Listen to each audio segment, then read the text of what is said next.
their challenge was no joke. Despite the team's lack of star power, the cross-country trek charmed Canadians.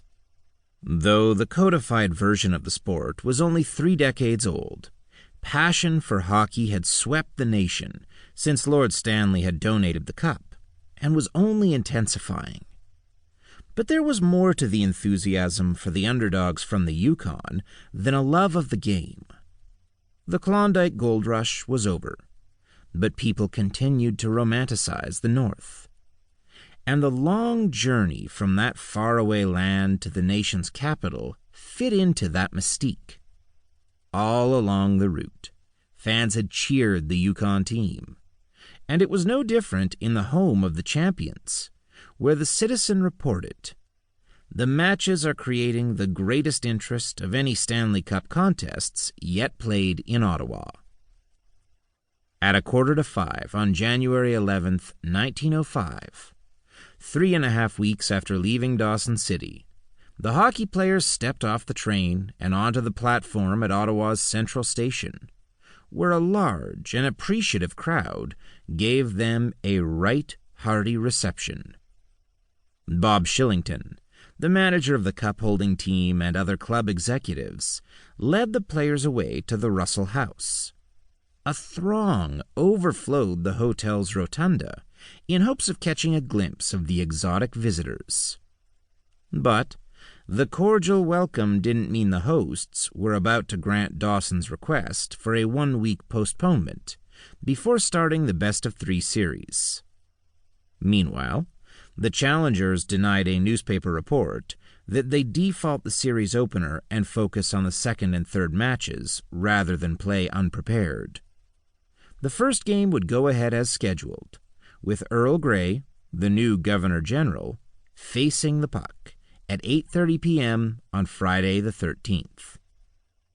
After nearly a month on the road, the exhausted and far from game-shape Klondikers would take on the reigning Stanley Cup champions before a sellout crowd of 2,500 fans at Day's Rink in just over 48 hours. Part 1. 1. It looks like any other trophy, I suppose.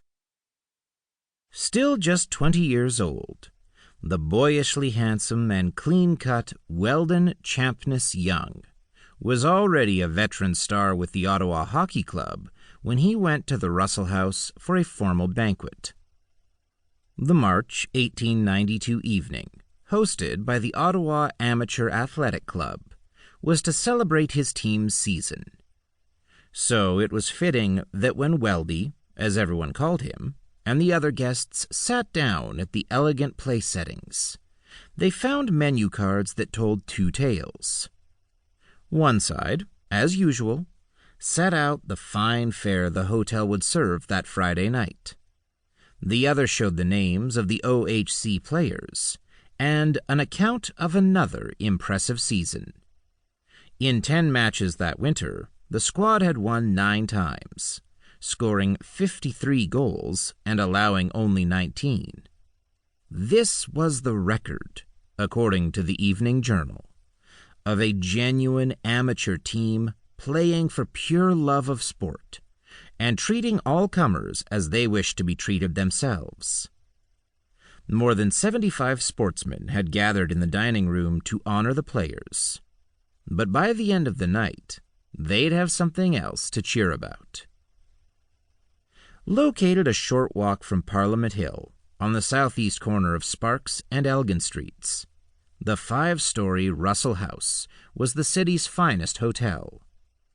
Popular with Ottawa's high society, who enjoyed the luxurious public rooms and excellent food, the establishment was the obvious choice for a banquet that attracted many distinguished local gentlemen, as well as guests from Montreal and Toronto, and featured music from the Governor-General's Foot Guards Band. Women joined the festivities around 9:30 p.m., taking seats in a wing of the dining room, and the hotel staff served coffee and ices. At 10 o'clock, OAAC President J.